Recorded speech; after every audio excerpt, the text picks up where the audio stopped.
A 6-year-old girl accidentally dropped a ceramic mug, and a shard scraped her small foot. Yet her stepmother harshly scolded her, forcing her to press her face into the heavy velvet drapes while she sobbed. No one came to her aid until her millionaire father returned home unexpectedly from a business trip. He walked in and bellowed a single line that silenced the entire house. Before we dive into the story, drop a comment below and tell me what state you are watching us from. Now, let's begin with the story. The late afternoon at the Miller estate in Greenwich, Connecticut, was so still you could hear the sound of the draft sliding through the custom-made casement windows.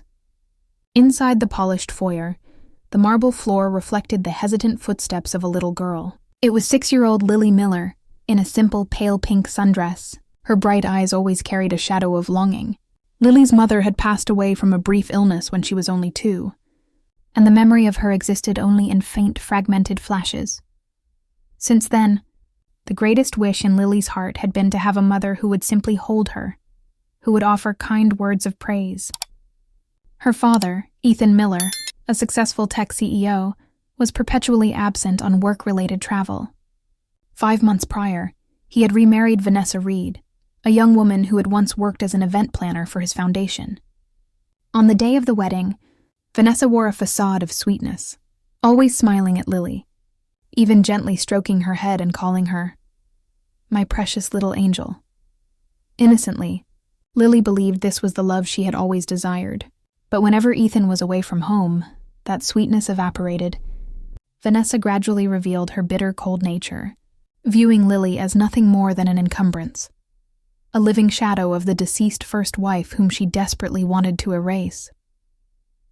That afternoon, Lily attempted to do something very simple: wash a juice glass and carry it back to the living room. She believed that if she was well behaved and contributed, perhaps her stepmother would be pleased. Her small hands were still damp, and the tumbler slipped in a momentary loss of grip. The sharp sound of shattering glass tore through the silence of the room. Shards sprayed across the tiled floor. A fragment sliced into Lily's foot, and a thin, crimson line of blood immediately spread from the wound.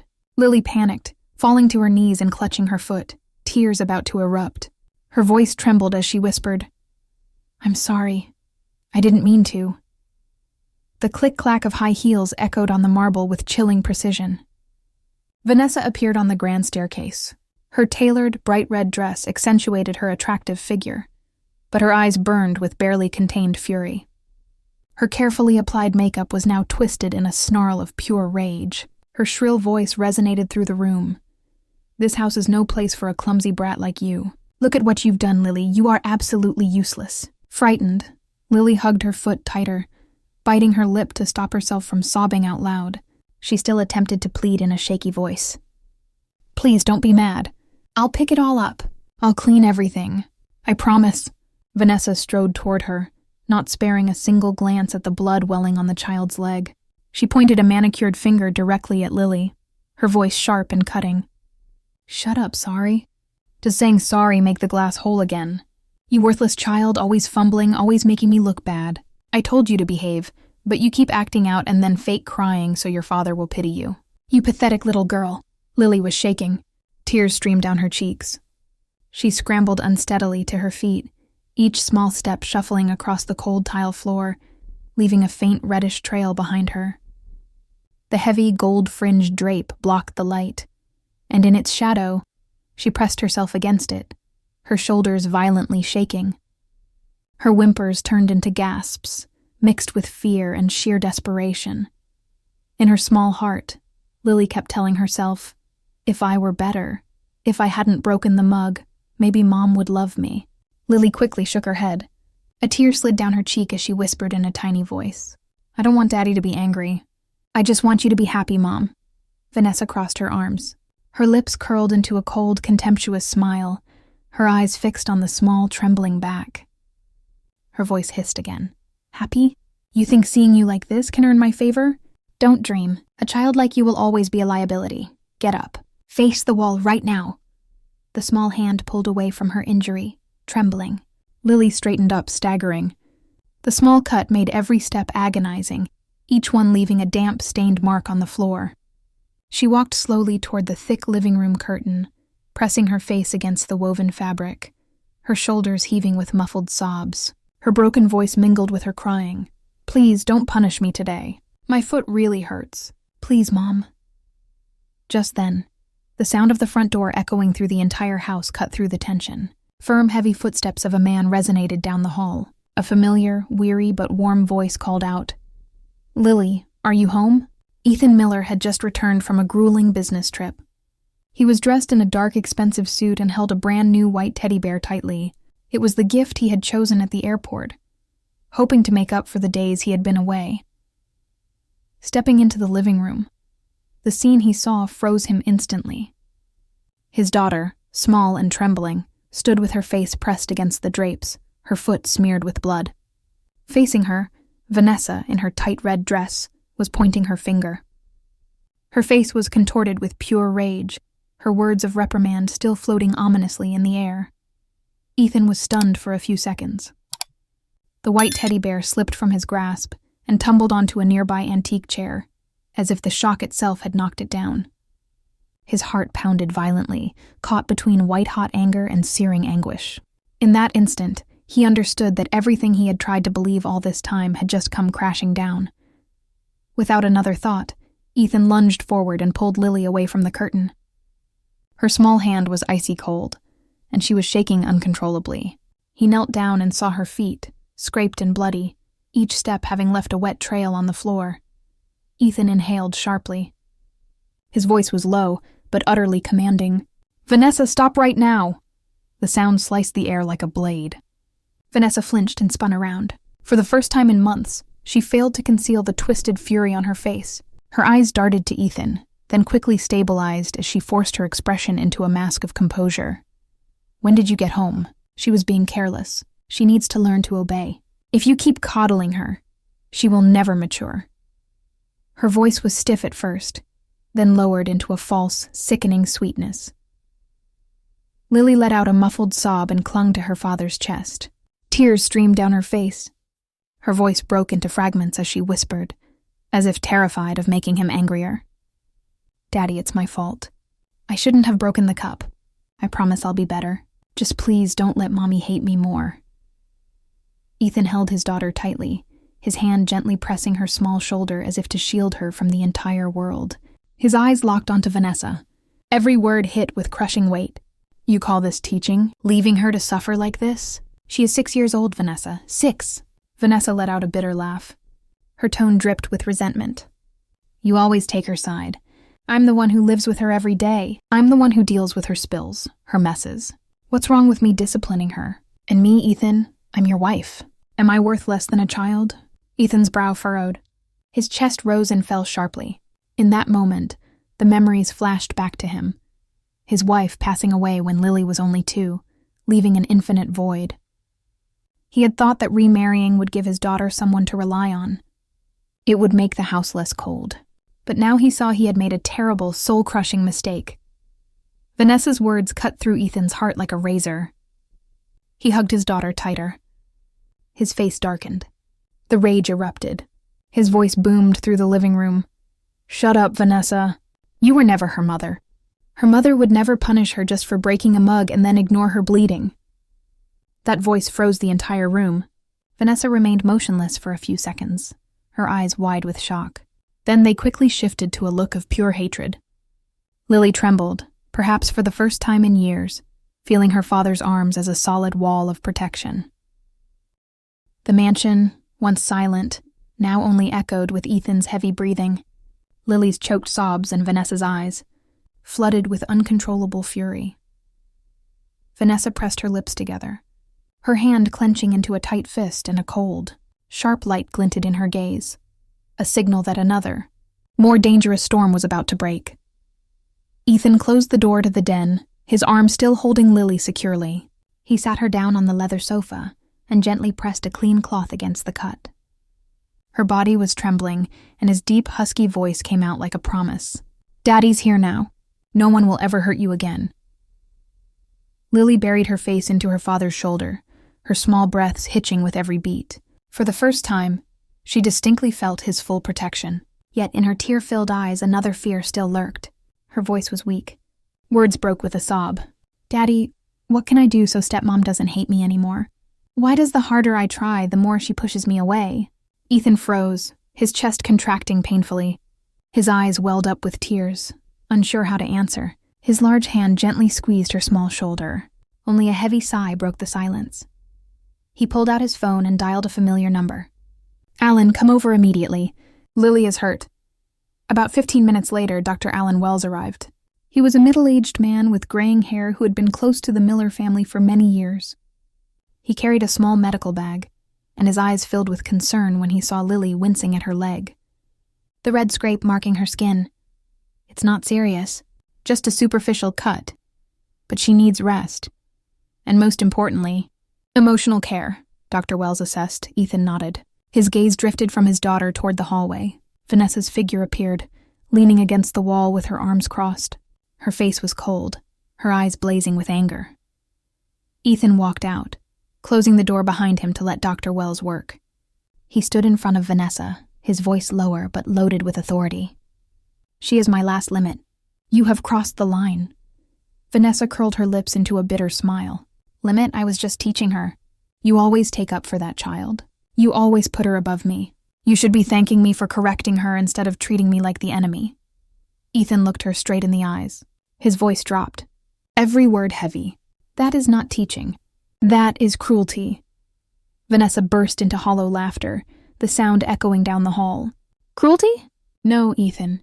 You're just afraid of losing your little doll that you used to compensate for your dead wife. You don't truly love her. You're just trying to ease your own guilt." Ethan clenched his fists, veins standing out on the back of his hand. In his eyes, the anger grew like a surging tide. He no longer saw a wife before him, only a stranger filled with malice. He turned back to the room. Dr. Wells was bandaging Lily's wound, her eyes wet with tears, though she tried to contain the sobs. Ethan swallowed hard. His hand gripped the doorknob. His voice rang with finality. "Tomorrow I will end this marriage with you. I won't let my daughter live with you for another second. We are divorcing, and you are leaving this house. Do not ever show your face to her again." The next morning, Ethan's study was heavy with silence. On the mahogany desk, the divorce papers were already spread out.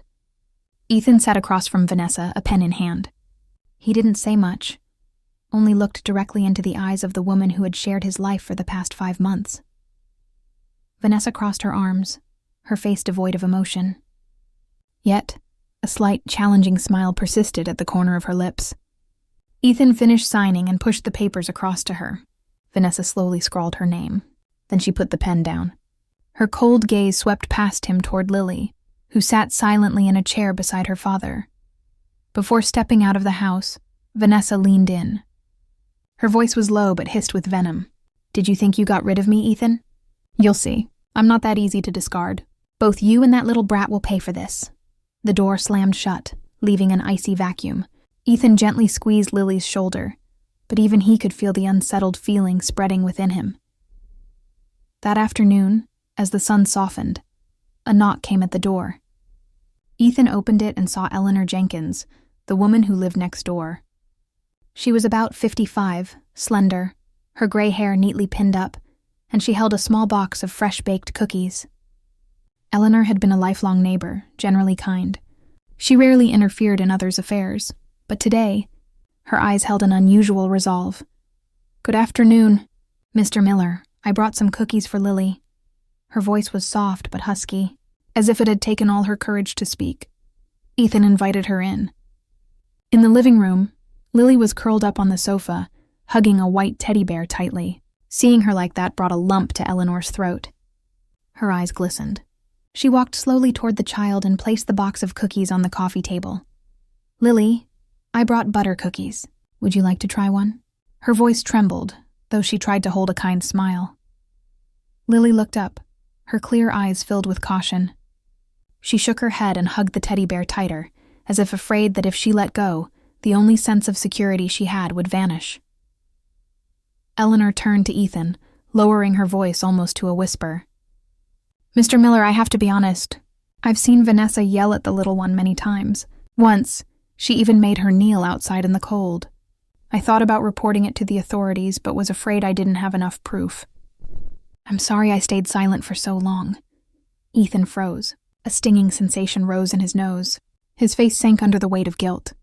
He realized he had allowed his daughter to endure loneliness and suffering far greater than he had ever imagined. Lily heard him. Her small shoulders trembled. She lifted her head, a faint glimmer of hope flickering in her eyes, though still hesitant. Her voice came out as soft as a sigh. "Aunt Eleanor, is it true you saw me misbehave? Is that why Mom hated me?" Eleanor stopped dead. Tears filled her eyes.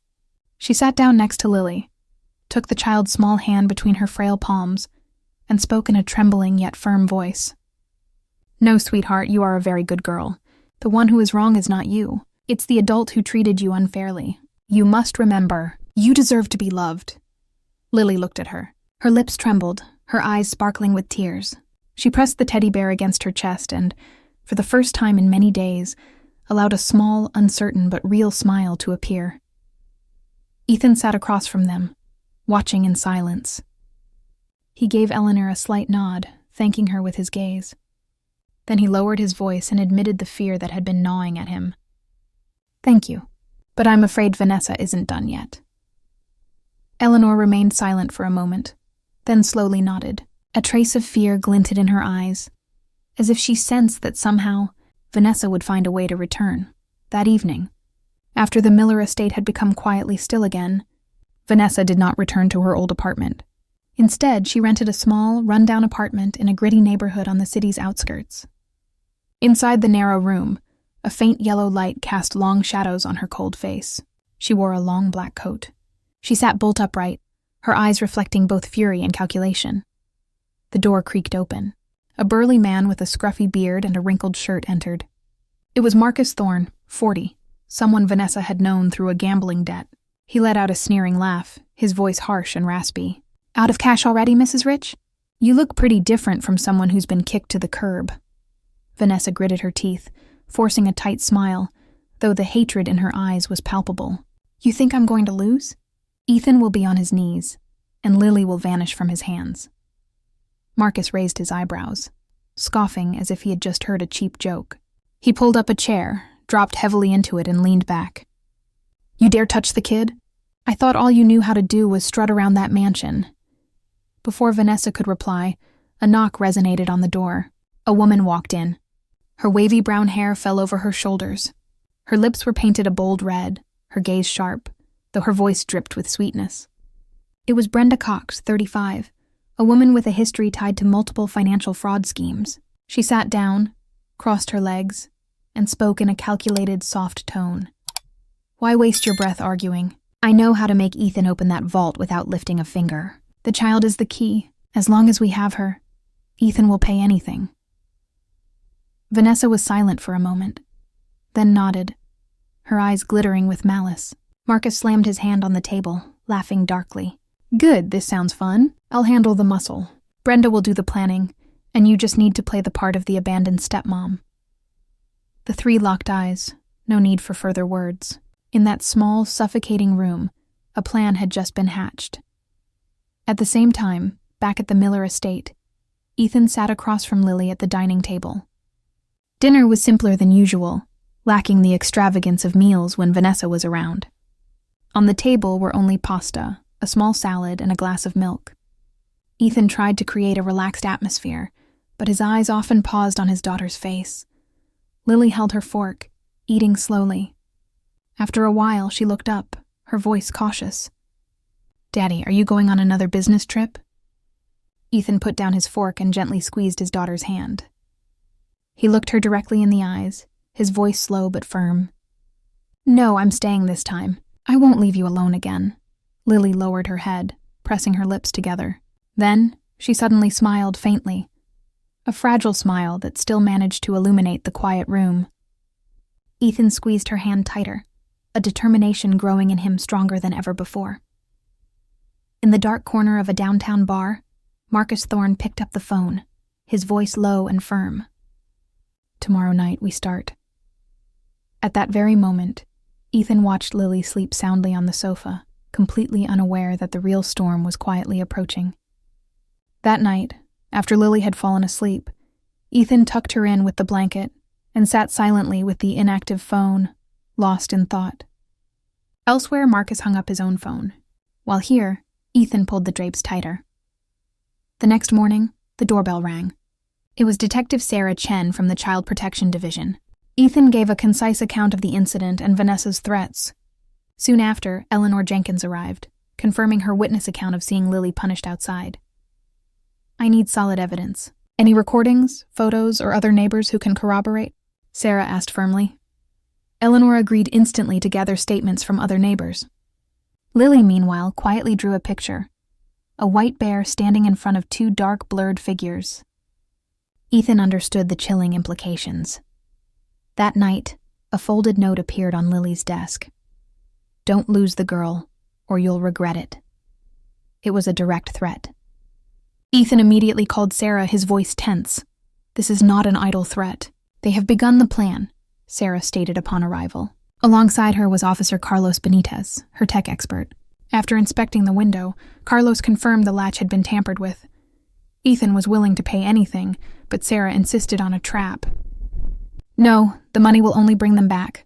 We will set a trap to catch them once and for all, tomorrow night." The plan was precise. At 11 p.m., Ethan would turn off the backyard lights, creating a brief, blind spot. Lily would be moved to the study, but the upstairs light would stay on. A silent alarm was installed on the window. Lily overheard the discussion. "Daddy, what if they take me?" she whispered, terrified. Ethan knelt and hugged her tight. "No one will touch you as long as I'm here. I need you to help me, sweetie. Tomorrow night, if you hear me say the words, 'Lights on,' you sit and count your breaths slowly." 1, 2, 3, all the way to 10, Lily nodded, a sense of purpose replacing her fear. The next night, 5 minutes before 11 p.m., Ethan made a show of leaving the house, then doubled back to the study. Lily sat waiting. In the dark backyard, Sarah Chen and her team took position. At the back door, the lock clicked. Marcus Thorne, Brenda Cox, and Vanessa Reed slid in. Vanessa, filled with venomous malice, whispered, "That child is going to pay." They reached the study door. Marcus raised his hand to signal the strike. Just as his fingers grazed the chair, Ethan snapped his head up, pulling Lily close. He pressed the hidden button. The house lights flashed on like an explosion. "Police, don't move!" Sarah's voice thundered. The silent alarm had already alerted the patrol cars. Carlos tackled Marcus. An officer cornered Brenda. Sarah blocked Vanessa's desperate dash for the window, pinning her against the wall. "It's over, Vanessa," Lily shook, counting her breaths as practiced. Ethan held her tight. "It's over, sweetie. You did so well." The trio, furious and defeated, were led away in handcuffs. A few days later, in the Manhattan family court, Detective Sarah Chen presented the recovery of tools, the escape plan, and the burner phone recording. Eleanor Jenkins bravely testified about the outdoor punishments. Ethan took the stand, looking directly at Vanessa. "You were never a mother, and you never will be," he declared. Judge Helen Carter delivered the swift, final verdict, guilty of conspiracy to kidnap for extortion and child endangerment. Long-term protective orders were granted for Lily. In the quiet hallway, Lily looked up at her father. "Daddy, are we really a family now?" Ethan knelt, pressing his forehead to hers. "Daddy heard you, sweetie. From today on, I will answer with actions." In the months that followed, Ethan changed his life entirely. He delegated work, prioritized Lily, and established the Lighthouse Foundation for Child Safety. Lily attended therapy sessions with Dr. Olivia Stone, who encouraged her to write down her feelings. Lily wrote one simple, powerful sentence: "I am not afraid anymore." The home became warm again. Lily learned to love with confidence, even giving her beloved teddy bear, Milo, to a new frightened friend named Mia, demonstrating her own healing. Years later, Lily's art fair painting, titled "The Door with the Light On," became a symbol of their journey. The light of justice and love prevailed. Vanessa, Marcus, and Brenda paid for their cruelty. Ethan found his true calling as a father. Nothing is stronger than the love between a parent and child, and no darkness can withstand the simple, constant light of a true home.